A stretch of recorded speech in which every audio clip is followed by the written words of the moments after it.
সকল নিগম কল্পতৰু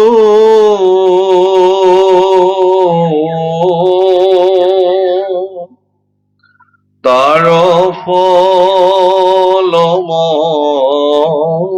মহা ভাগবত শুকমুখে আখি ভূমিত ভৈলা বিদিত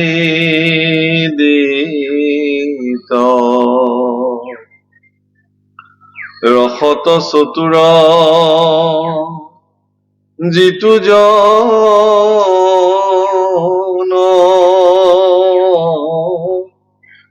কৃষ্ণৰ চৰণে দিয়া মন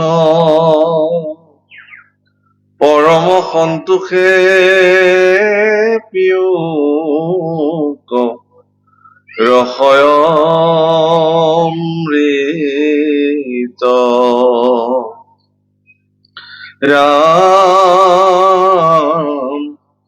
পৰম সন্তোষে পিয়ুক ৰসয়মৃত।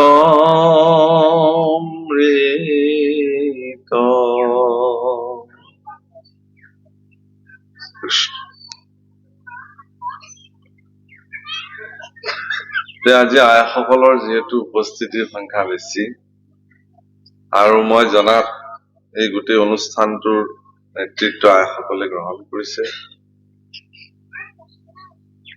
গতিকে আইসকলৰ ইচ্ছা অনুযায়ী কৃষ্ণৰ ৰাসলীলা, ভগৱন্ত পুৰুষৰ অদ্ভুত লীলা, আৰু বৰ্তমানো যিহেতু ৰাসৰ এটা বাতাবৰণ চলি আছে আৰু মৰিগাঁৱত বিশেষভাৱে বহুত ৰাস হয়। মই আজি চাৰিদিনমান আগত মৰিগাঁৱত ৰাস এখন উদ্বোধন কৰি থৈ গৈছো, নাওকাটাত। গতিকে ৰাসনো কি বস্তু?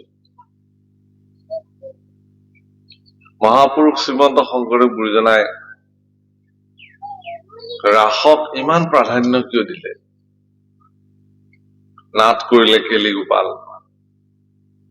ভাগৱত ৰাস লীলা লিখিলে, কীৰ্তনতো ৰাসক্ৰিয়া বুলি অধ্যায় কৰিছে।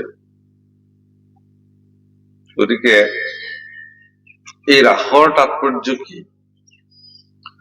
আৰু এইটো কথা আপোনালোকে জানি লওক যে ভাগৱতৰ যিমান বিলক্ষণ লীলা ভগৱানৰ আছে, অদ্ভুত লীলা, সেই সময়ৰ ভিতৰত আটাইতকৈ বিশেষ আৰু অতি শ্ৰেষ্ঠতম লীলাই হৈছে ৰাসলীলা। ৰাসলীলাকো যদি কোনোবাই বুজিব পাৰে অন্তঃকৰণে, তেতিয়াহ'লে তেওঁ এটা বেলেগ ৰস পাব। আৰু যদি তেওঁ ৰাসলীলাক অনুধাৱন কৰিব নাজানে, বেলেগ দৃষ্টিভংগীৰে লয়, তেতিয়াহ'লে তেওঁ এটা বেলেগ ৰস পাব।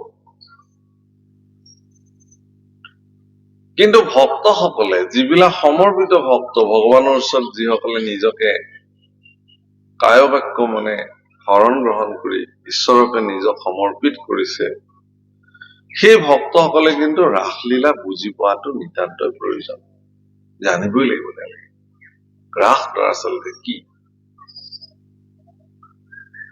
বহিৰংগ দৃষ্টিত, আপাত দৃষ্টিত এটা পৰিঘটনা। সেই পৰিঘটনাটো যিখিনি কথা আমি জানো যে ব্ৰজাংগনা গোপীসকলে ভগৱান কৃষ্ণৰ ওচৰত গৈ শৰৎকালৰ বৃন্দাবনৰ এই বিশেষ পূৰ্ণিমা ৰাতি ভগৱানৰ সৈতে তেওঁলোকে এক ক্ৰীড়াত সমবেত হৈছে, সন্মিলিত হৈছে, আৰু সেই উৎকৃষ্ট ক্ৰীড়াবিধৰ নামে হল ৰাসক্ৰীড়া বা ৰাসলীলা। এতিয়া আমি আহিছো অধ্যায়লৈকে আৰম্ভণিৰ পৰা। হে ৰাম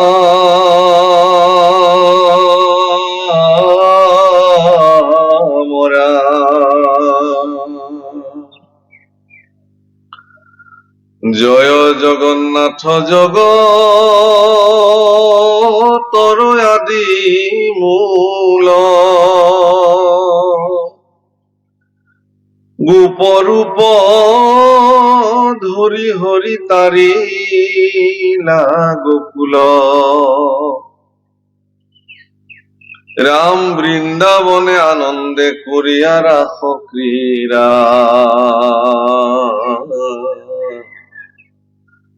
গুসাইলা গোবিন্দে গোপিকার কাম প্রিয়া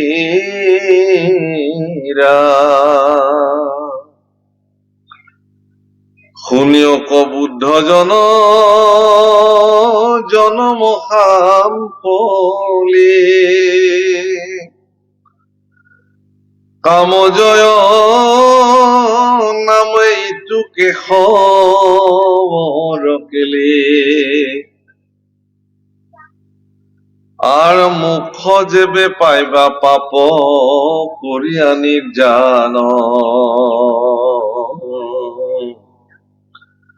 কৃষ্ণ কথামৃত কৰা কৰ্ণ ভৰি পান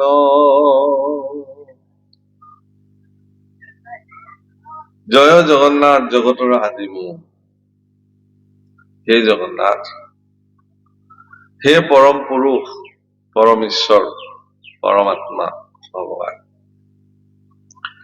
তুমি সমস্ত জগতৰ আদিমূল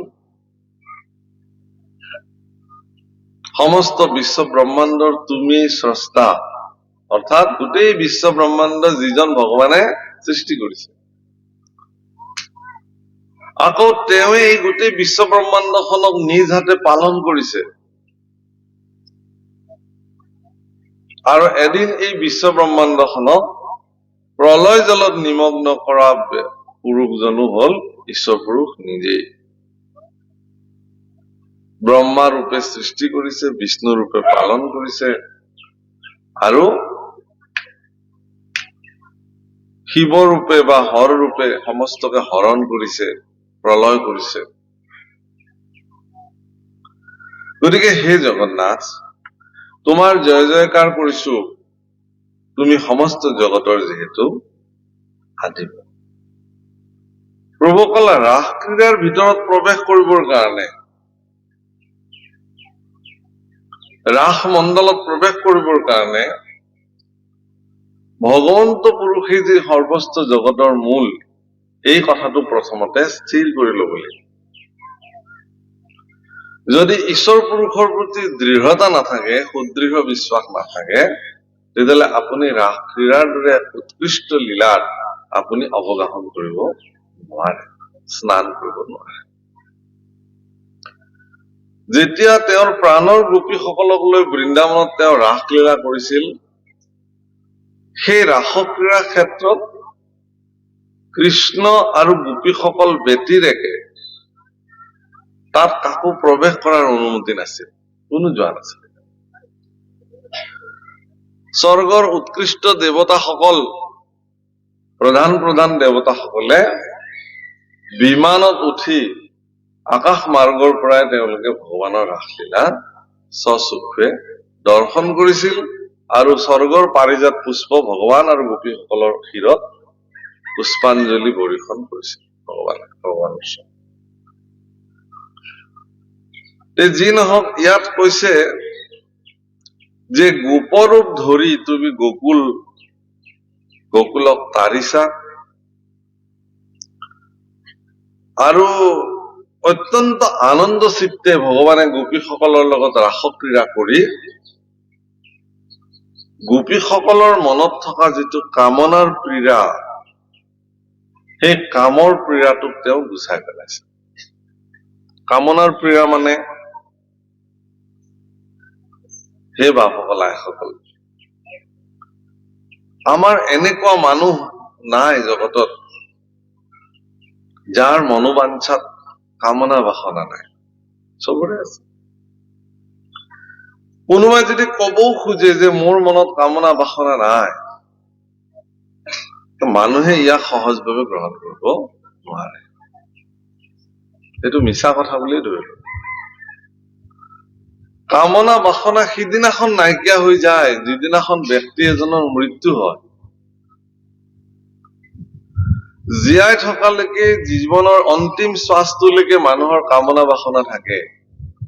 অৱশ্যে এইটো ঠিক যে সেই কামনা বাসনাবিলাক তাৰ প্ৰকাৰবিলাক ভেদ হ'ব পাৰে। কিছুমানে হয়তো এনেকে ভাবিব পাৰে, কামনাটো কি? মোক ধন লাগে, ঐশ্বৰ্য লাগে, পইচা লাগে, ক্ষমতা লাগে, ইও এক কামনা। ভগৱানৰ ওচৰত মানুহে এইবিলাকো বিচাৰে।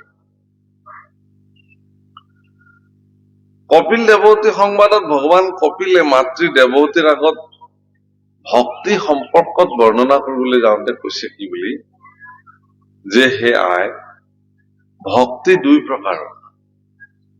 আমি যে ভক্তি সাধন কৰিছো, এই ভক্তি মূলতঃ দুই প্ৰকাৰ।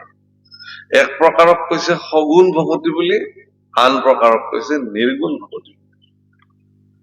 মই প্ৰথমতে তোমাক সগুণ ভকতি সম্পৰ্কে কম, মানে গুণযুক্ত ভকতি, যত গুণ সন্নিবিষ্ট হৈ আছে।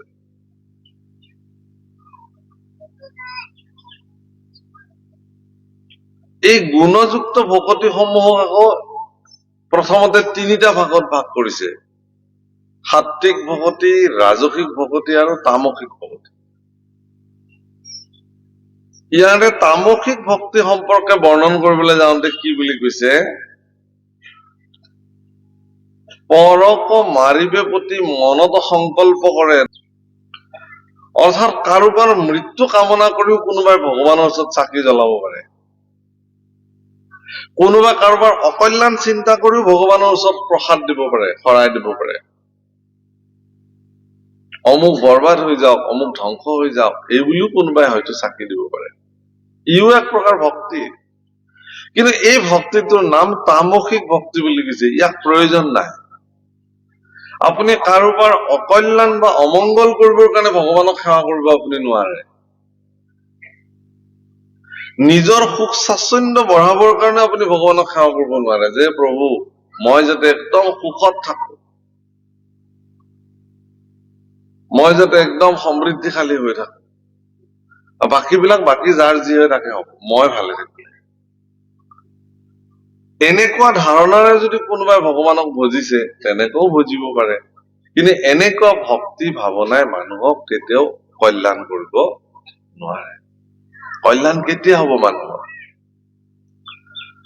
যিদিনাখন মানুহে ভগৱানৰ ওচৰত প্ৰাৰ্থনা কৰে, সৰ্বে ভৱন্তু সুখিনঃ, সকলোৱে সুখেৰে থাকক ভগৱান। সকলো সকলো বুলি কলে সকলো, আৰু ইয়াত কেৱল মানুহ নহয়, গছ গছনি, তৰু তৃণ, চৰাই চিৰিকটি, মানুহ গৰু চব ভালে থাকক, সকলো সুখেৰে থাকক ভগৱান, এইটোৱে মই তোমাৰ ওচৰত প্ৰাৰ্থনা কৰিব আহিছো। সৰ্বে ভৱন্তু সুখিনঃ, সৰ্বে সন্তু নিৰাময়া, সকলোৱে ৰোগৰ পৰা মুক্ত হৈ থাকক।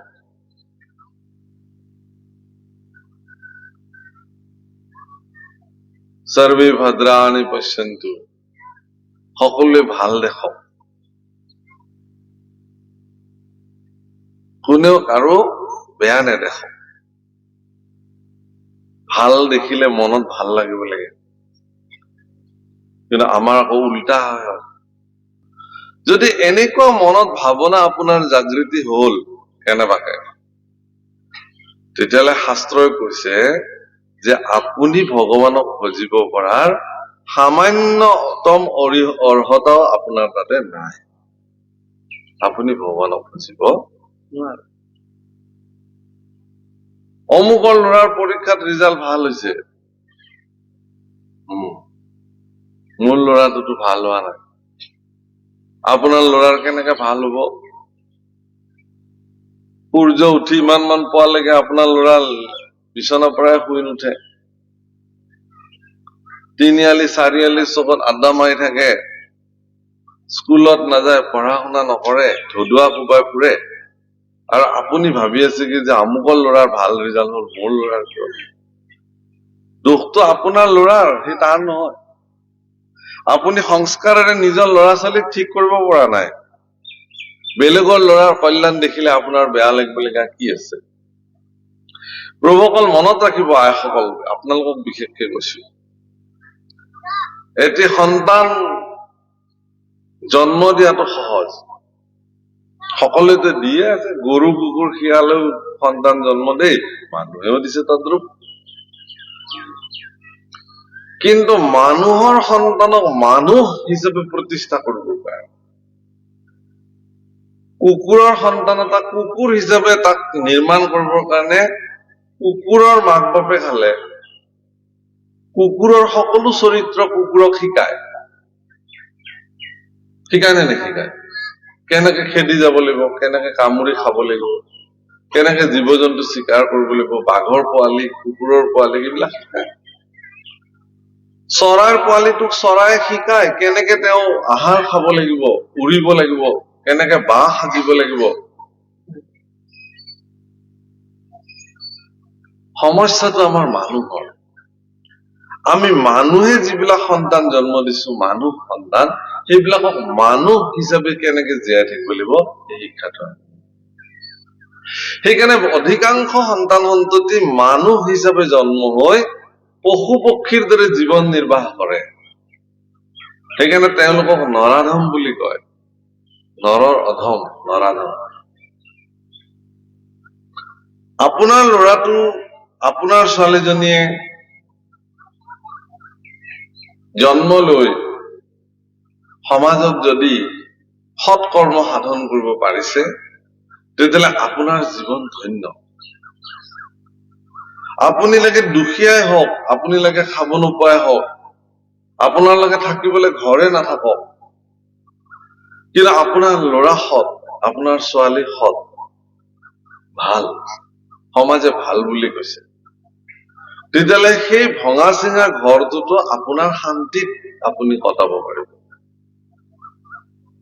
কিন্তু আপোনাৰ ল'ৰা ছোৱালী যদি অসৎ হৈ গল, দুৰাচাৰী হৈ গল, মানুহে ৰাস্তাত ওলালে গালি পাৰে, এইটো অসৎ চলি অমুকৰ পুতেক, তেতিয়াহ'লে আপুনি বিল্ডিং ঘৰত থাকিও সন্তুষ্টি নাপাব। পাব জানো? তেনেকুৱা টকা পইচা ধন সম্পত্তি আপোনাৰ বহুত আছে, কিন্তু আপোনাৰ আচল ধনকেইটাই বেয়া।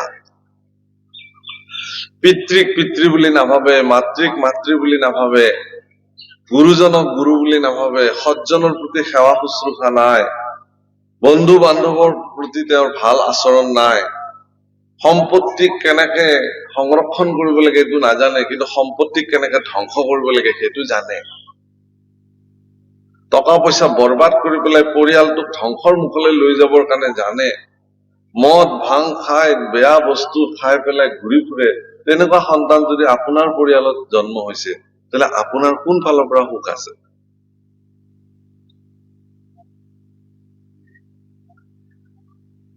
গতিকে কামনা কৰিবলৈ যাওঁতেও আপুনি সাৱধান।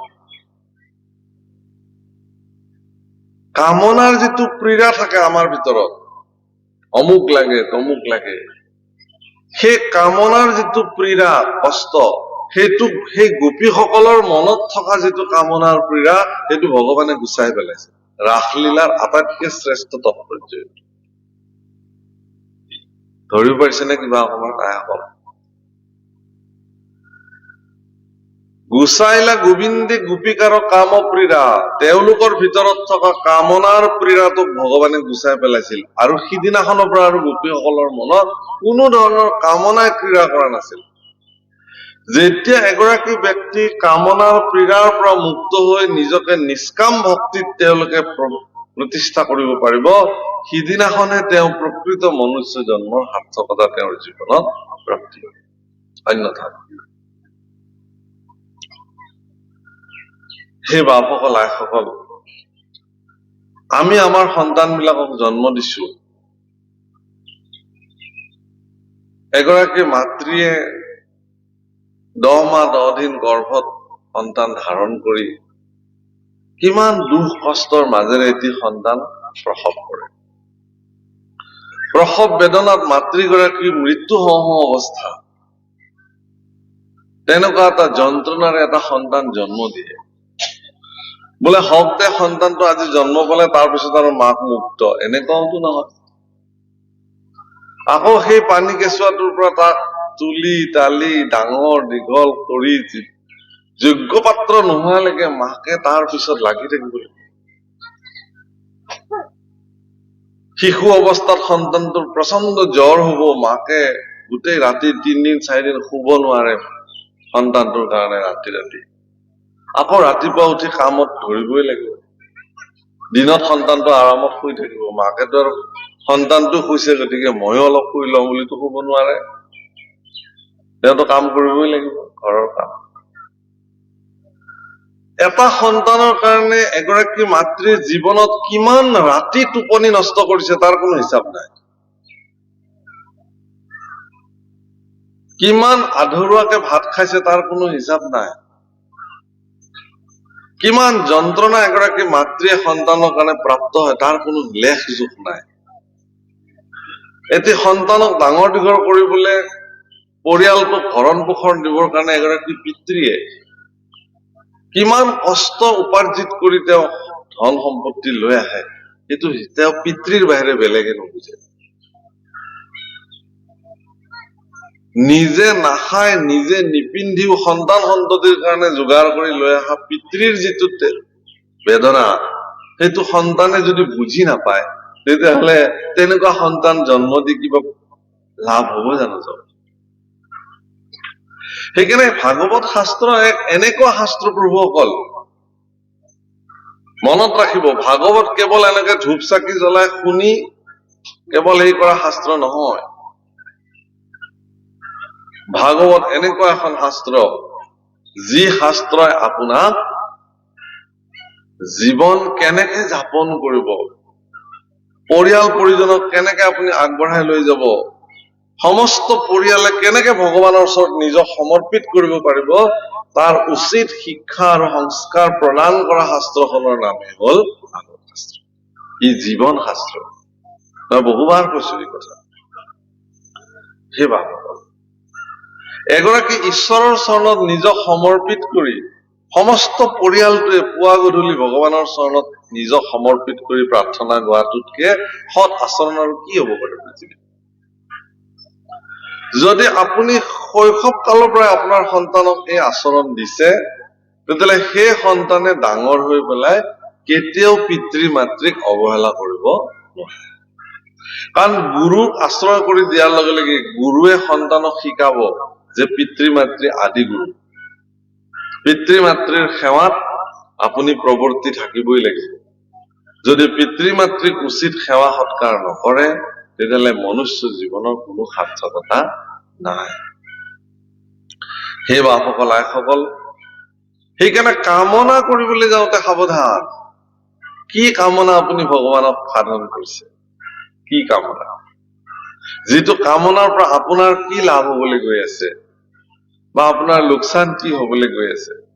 তাতকে ডাঙৰ কথা হল কি, যে এনেকুৱা কামনা জগতত ভকতসকলে কৰে। কি কৰে? কৃপাৰ সাগৰ দৈৱকী নন্দন পুৰীও মনৰ কাম, ভকতৰ সংগ সদা চুক মুখে তোৱা কোনো নাম। মোক এনেকুৱা এটা কৃপা কৰা প্ৰভু, মই এইটো কামনা কৰিছো, মোৰ এই কামনাখিনি তুমি পূৰ্ণ কৰা, যাতে মোৰ জীৱনত ভকতৰ সংগ মই কেতিয়াও এৰিব লগা নহয়। আৰু এইখন শ্ৰীমুখে মই যাতে কেৱল আৰু কেৱল কৃষ্ণ গুণ গাই জীৱন অতিবাহিত কৰিব পাৰো। গতিকে কি কৈছে, যিহেতু ভক্তসকলৰ কামনাক জয় কৰিব পৰাৰ সামৰ্থ্য ভগৱানে তেওঁলোকক ৰাসক্ৰিয়াৰ মাধ্যমেৰে দিছিল, সেইকাৰণে ৰাসক্ৰিয়াক কামজয় নামেৰে এই লীলাক বৰ্ণন কৰা হৈছে। কামনাক জয় কৰিব পৰা এটা অদ্ভুত লীলা।